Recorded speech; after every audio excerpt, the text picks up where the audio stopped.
Ladies and gentlemen, boys and girls, hello and welcome to another episode of A Day Late and a Dollar Short. I'll be your host for today, Palladium Moores, and today's game is Final Fantasy IX. Quick and the dirty, 8 out of 10.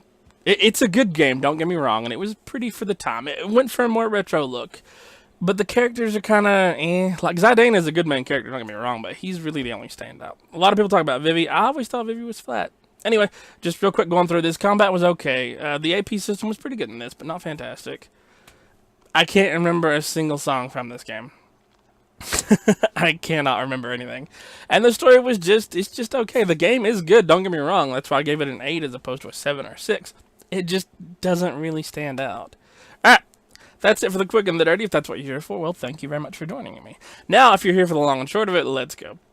Now, before I get started, I feel like this could be one that I'll catch a lot of flack for, because a lot of people love this game. I just was not enamored with it. I just could not really get into it. I beat it, don't get me wrong, but it just failed to capture my affection, I guess. And I love Zidane. I dagger Garnet there, she's alright. But that's about it for the characters. As I said, Vivi, it's interesting, and they portray his struggle in an interesting way, but he just didn't capture my attention. And everyone else is just there. Freya, they never really do anything with her story. And I'm making it sound like I hate the game, and I don't. It's just okay. Alright, the pros. For the time, actually, it wasn't the most visually striking of the games to come out. It was just okay. They were aiming for a retro look because it was really the last of that type of particular game they were going to do. With Final Fantasy X, they switched to a different system. They switched to a turn-based system as opposed to an active time battle. They switched to a different style of travel to where you didn't have the overworld anymore and you didn't really have the airship. You got one later on, but it wasn't the same. You didn't fly around in it. And so this was a swan song for former Final Fantasies. And for some reason, it just didn't strike me well, and I can't figure out why. The story's not terrible, it's just kind of there. The story feels like filler, and a lot of it just comes out of left field. And never really... I don't know. It just never really got engaging to me. Parts of it did. Like the part with Alexander, which is what we're seeing here, and the Bahamut fights, that was pretty cool. But by the time the game's over, you're just so used to... You can pretty much set your watch by that if you visit a place, it's going to get wiped out. So much so that they overuse it. And it's just like, well, when is this town going to get destroyed? And it's not until well into the second disc that you finally get to a place that doesn't get wiped off the map. Ugh. The characters, I can't figure out what it is about the characters. Maybe it's their portrayal? Maybe it's just that it's hard to sync with them. Some people love it. Some people absolutely adore the characters. Like I said, Vivi is hailed as one of the greater Final Fantasy characters, and I don't see it. I thought Terra did a lot of what he did, but better. Although she didn't have the whole, you know what, I might die thing going on. As I said, sound is just, the music's forgettable. I mean, we've got the usual Crystal theme, sure, but the rest of it's just, I don't know. See, I feel like I'm being overly harsh on the game.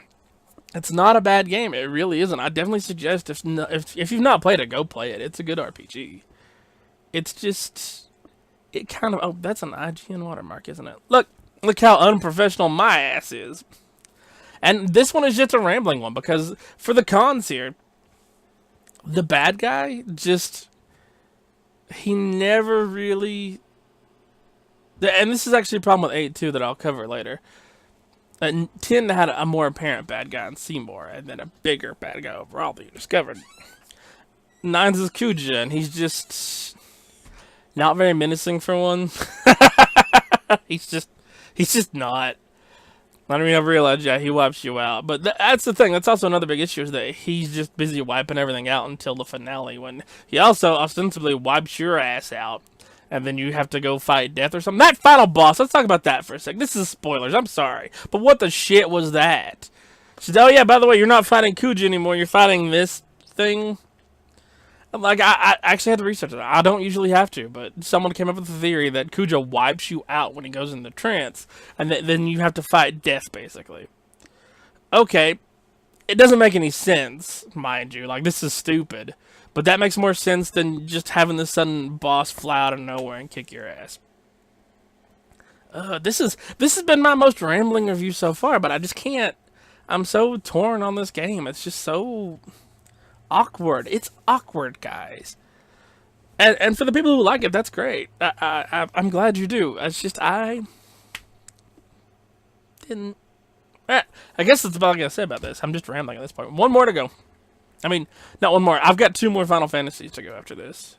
No, 3. Sorry, I'm doing 6 as well. And 2 more Personas. 3 more Personas technically, but I'm doing the 2s together. Alright, and that's it for the review, guys. Thank you very much for joining me. I would not complain if you decided to prod the like button down there. And if you'd like to see more, hey, sub. And with that, I will be seeing you